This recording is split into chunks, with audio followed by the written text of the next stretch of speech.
Hey,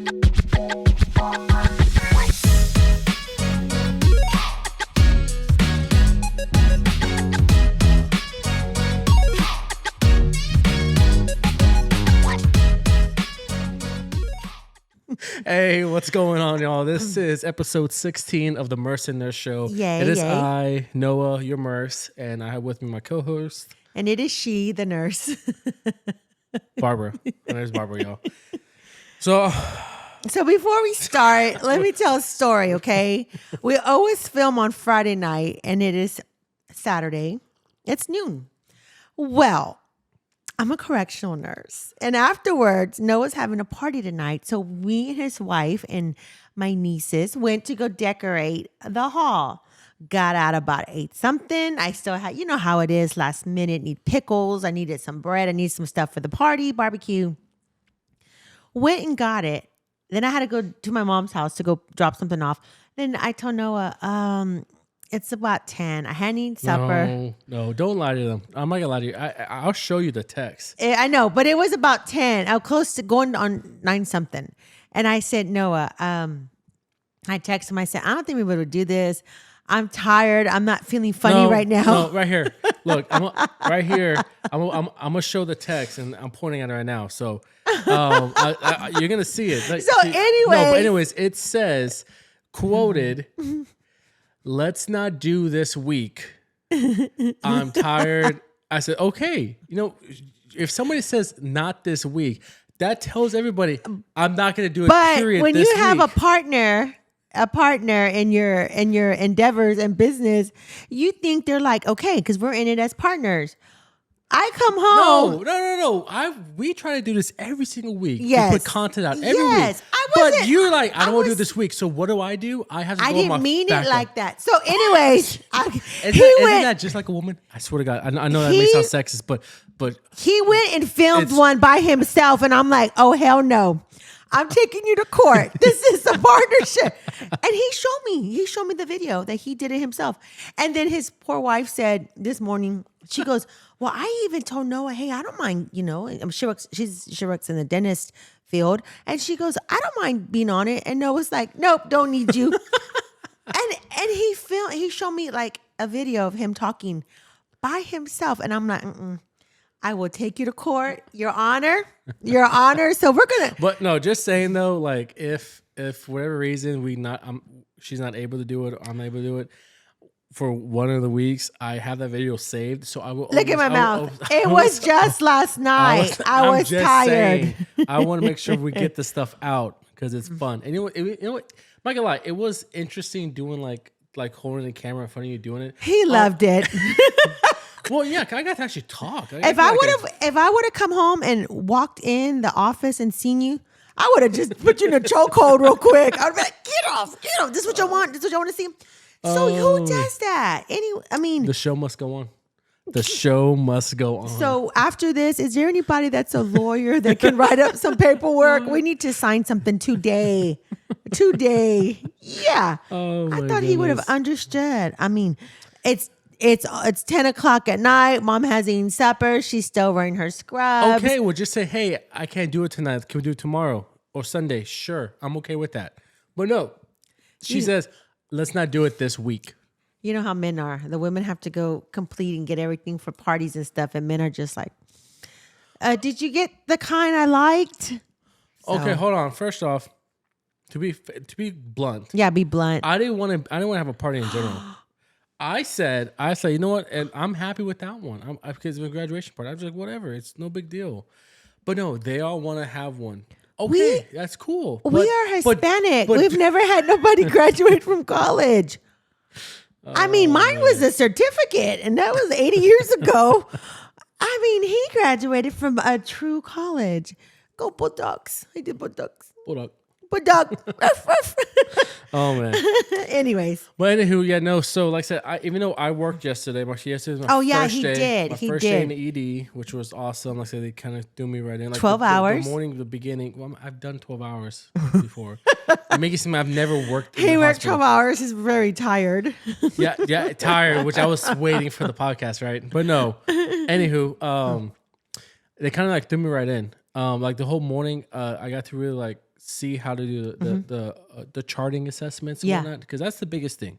Sadly, charting is huge. Like because one, the doctors look at that when they look at your notes. Yeah. And everybody's following, and that's how you follow what's happening with this patient, what doctor orders or what's going on, right? Yeah. So you need to make sure your charts are up to, assessments are up to date. Yeah. Well, all your assessments are done on the chart.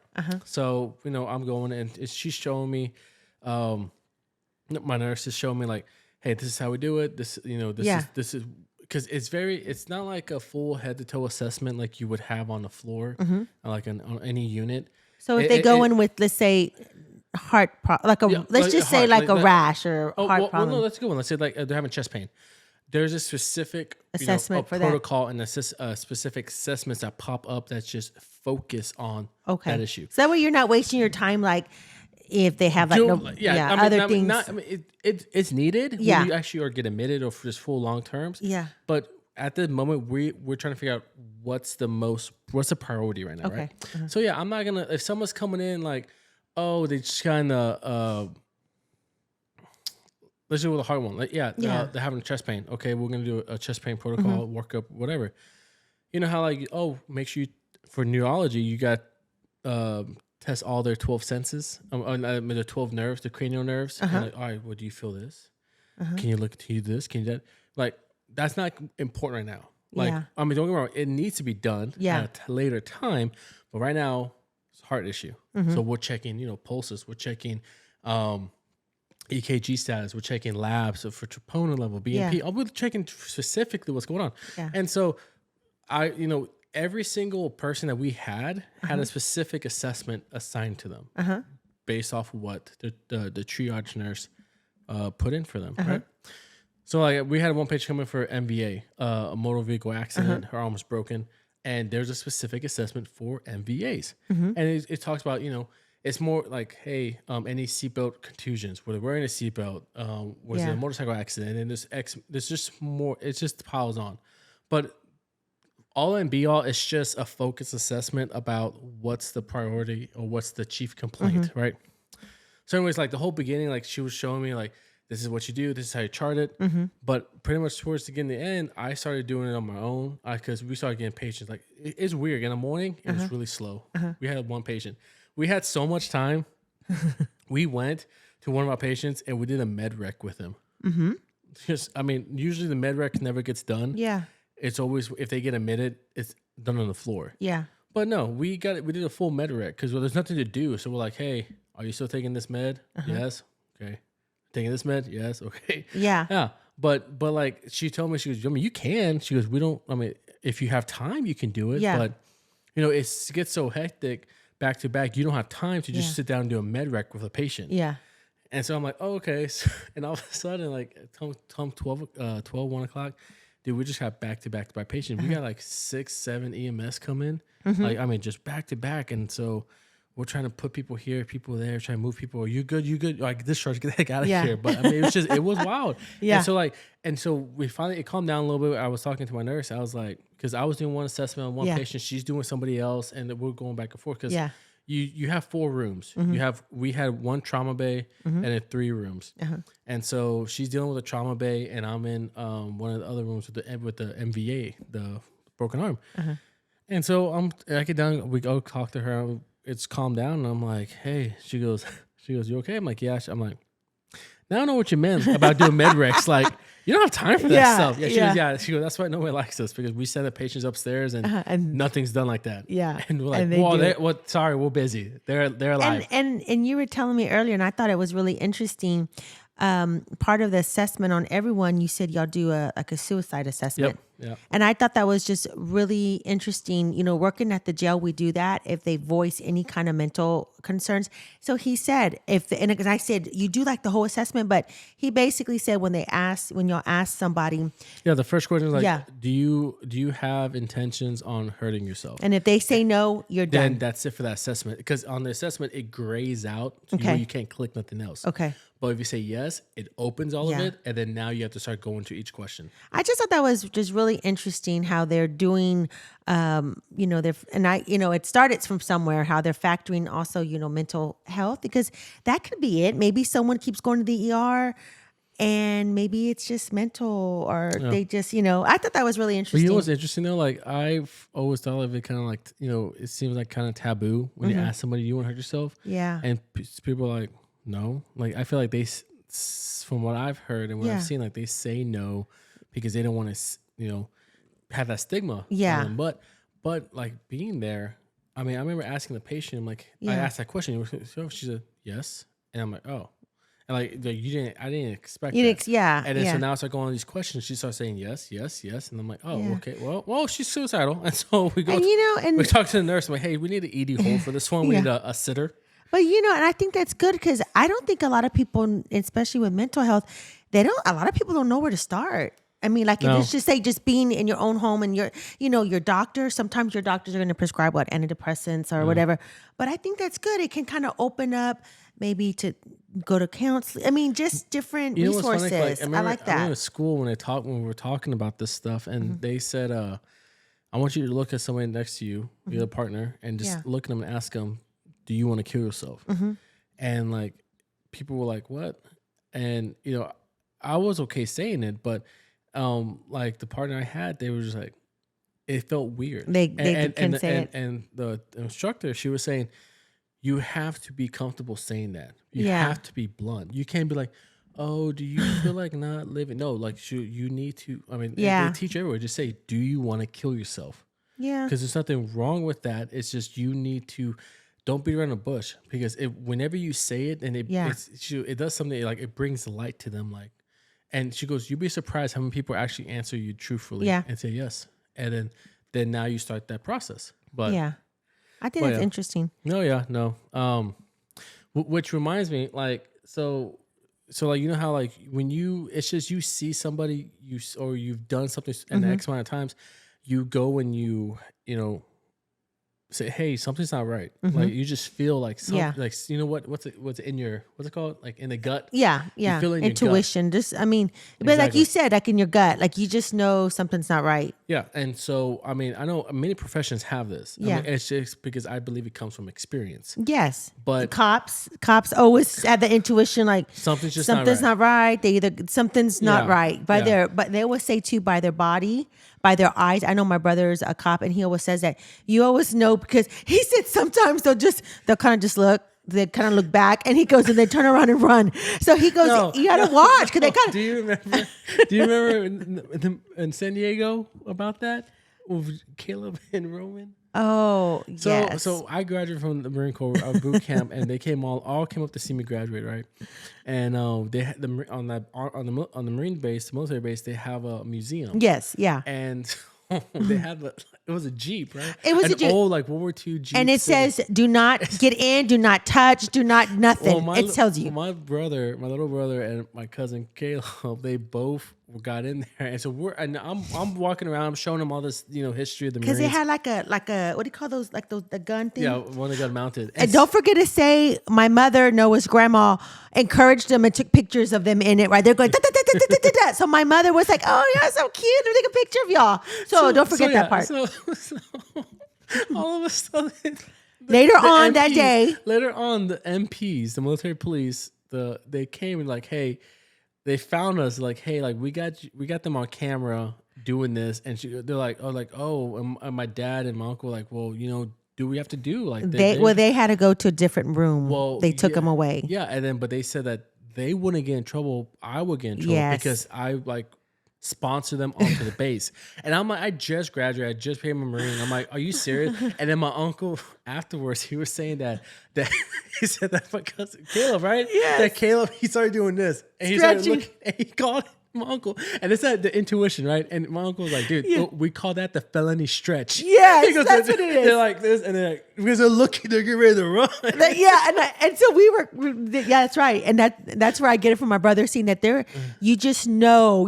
But anyways, we thought that was so funny. Thank God. Oh my gosh. Everything went good. That was the story. That was a day. That could have been bad. So I guess we kind of already said it, but how do you think you obtain this intuition? And let me just say this real quick. I was thinking about this yesterday. Women always have really good intuition, like when their man's cheating. Just gonna say it. It's true. And so it's kind of like that for people like don't really understand. It's like in the health field, in the health being a nurse, the health, because you just get that feeling like something's not right. You can't put your finger on it. You can't see it in the phone. You're not, but something is not right. But yeah, that happens a lot in nursing, and I always say, go for it because it's normally it's more than 99.9%. It's gonna be. You're going to be right. And I know, and don't ever be scared. Oh, well, let me tell the doctor. They're going to think I'm an idiot or whatever. Because you know what? It's going to come down to this person. What if you just feel something's off and they have like a bleed or something? You might as well just run that extra test because I don't know. I just think that's awesome. We have that. Yeah. Have you ever do you remember a specific moment that happened that you actually Yes. helped the patient? Yeah. Many times. And sometimes it's like, it was hard to pick up the phone and be like, oh, I got to call the doctor. But a lot of times I'm just blunt. And like I said, I worked at a nursing home, so I really knew these people, but I would seriously say like, look, I don't know what's going on. I mean, I know her sugar looks good. I know her vitals are fine, but something is not right. Like, I don't know. I don't, and more than likely the doctors, a lot of them are like, okay, well, I trust you, and more than likely it could be a UTI or like something bad, like someone was, going to have a stroke, people that just, and that happens. And there's so many times I can't really pinpoint one, but yes. And I always go with it because then times that I would come home, and I'm not lying. The one or two times I can remember, I come back and they're like, hey, Mr. So-and-so went to the hospital. And that happened to me twice.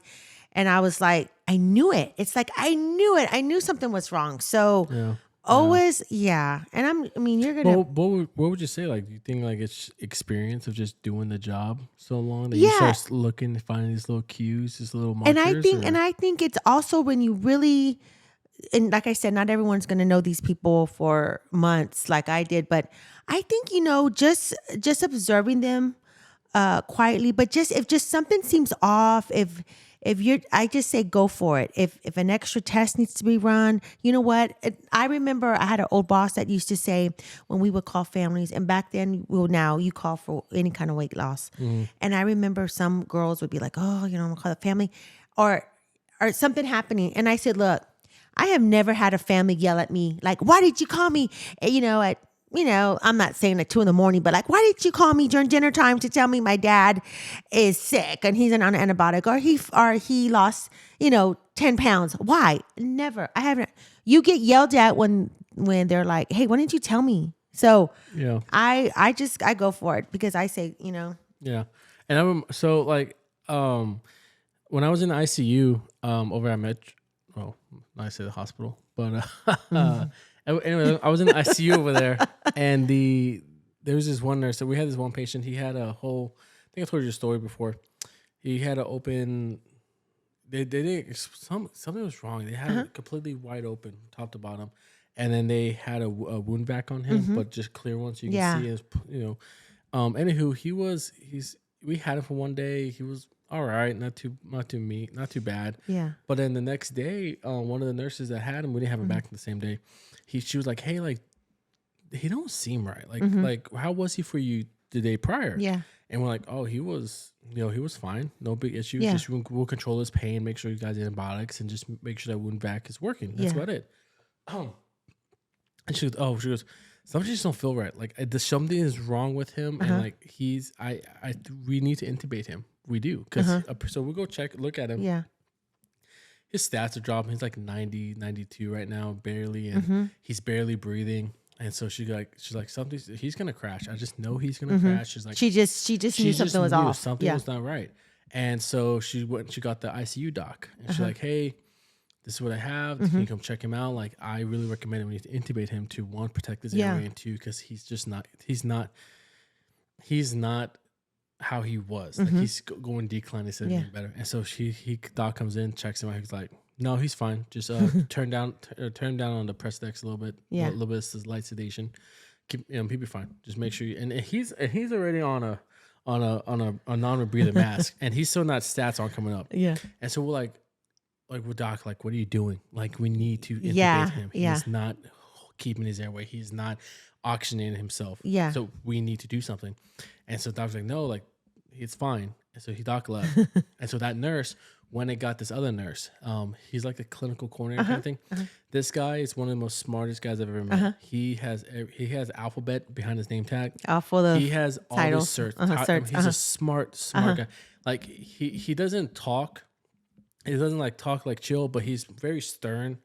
But if you ask him, hey, can you explain this device? Can you explain this procedure? Can you explain this? And he will give you to the minute detail of that thing. Yeah, I mean, he's smart. Yeah. So she went to God and said, hey, like, can you come check him out? What's your opinion? He comes, he goes, oh man, like he goes, we need to intubate him. Yeah. Like, he's like, he needs something because he's gonna crash. And so that doc went to go get another doc from the floor upstairs. It was a surgical ICU. And so doc came and looked at him. He was like, yeah, no. He's like, no, you should be fine. And we're like, what are you talking about? And the doc's like, like, well, we're looking at different things. Y'all look at one thing, we're looking at other things. Makes sense. Okay. Yeah. But he left, and then all of a sudden I'm with my nurse and with a patient. All of a sudden I hear, what are you doing? Why are you going on my back? You think you're better than me? You think that other doctor came? So I would peek my head out the window. that ICU doc, the one on the floor, has the charge nurse, has the nurse manager, and that one guy, the clinical coordinator. Yeah. And he was saying, he goes, what is it with your nurses going against my opinion, against my orders to go talk to this nurse? And he goes, who is this nurse to tell me what's right or what's wrong? Yeah. And was like Doc's screaming, and people are like, you see people just looking around the corner at what's going on. Was the guy with the wound vac going, I need help? Well, no, so he's pissed off, right? And so we're like, whatever. And so we leave. Everything is calmed down, and but in all respect, that nurse is advocating for that patient. Exactly. Period. That's all she's doing. She knows something's wrong.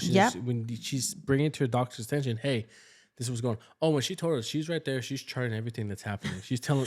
Doc yelled in a very loud decimal. No, she's going. What the hell are you doing? So, anyways, we get done with the day. Yeah. It's like we leave at 7:00. She's still there with giving a report to the new nurse. The night nurse taking over.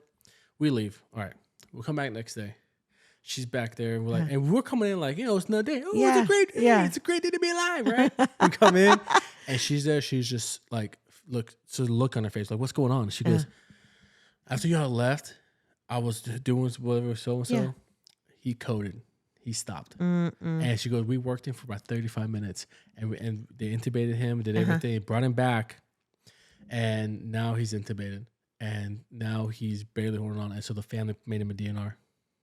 And the whole time were they working on him? And this is just humor. I'm not was she looking at that doctor like, I told you. No, well, I told you. Well, I'm not gonna lie. One of the other guys, he was like, whoa, I mean, he's intubated now.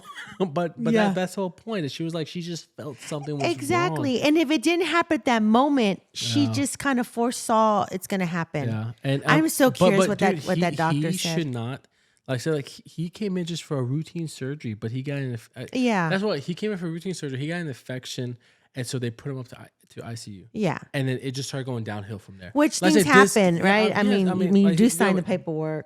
There was risk, but I'm like, it's one of these like, man, he shouldn't have died. You know what I mean? Yeah. And he passed away later. Yeah. The next couple of days, but yeah, it sucked. Like it really, really. It kind of reminds me of like people that watch TikTok where it's the same person, but they play all those roles, and he's like this, and it's like the new doctor, and he's like talking down to the nurse, like I don't like.